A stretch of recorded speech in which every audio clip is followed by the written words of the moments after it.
Наш день починається спокійно. Ми йдемо до школи. Ми вчимося і сміємося.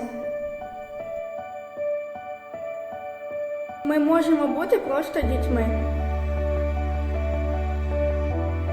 Бо хтось береже наш спокій.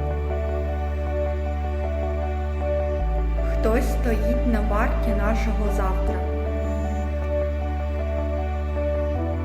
Завдяки вам ми ростемо. Ми мріємо і плануємо майбутнє.